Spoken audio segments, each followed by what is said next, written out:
Talks on a future trading relationship between the UK and European Union post-Brexit are set to go down to the wire this week as the clock continues to tick until the end of the transition period.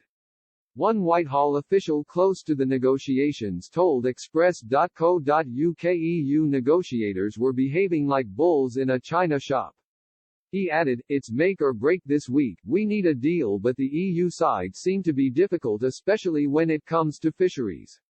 We need a deal secured as soon as possible, but it has to be the right one for Britain."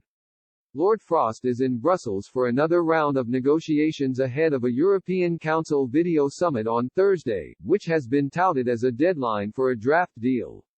EU officials are pressing on fishing rights, how any deal between the two parties would be governed, and the level playing field measures aimed at preventing unfair competition on issues including state subsidies to be ironed out this week. But tensions are rising over the prospect of securing a deal on fisheries, with Whitehall officials saying French President Emmanuel Macron was piling on the pressure as EU coastal states such as France fear they could lose out from UK demands. Speaking ahead of the talks, which follow a similar round in London last week, Lord David Frost said there had been progress in a positive direction in recent days.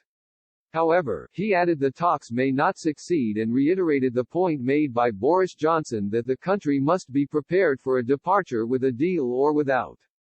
Any deal struck would be subject to ratification by EU member states, the European Parliament and the UK Parliament, meaning time is tight.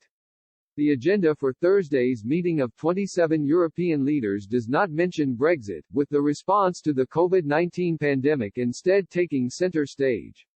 But with only one other meeting, between the 10th to the 11th of December, scheduled before the end date of the transition period, they could be seen as a key moment in the shaping of the UK's departure.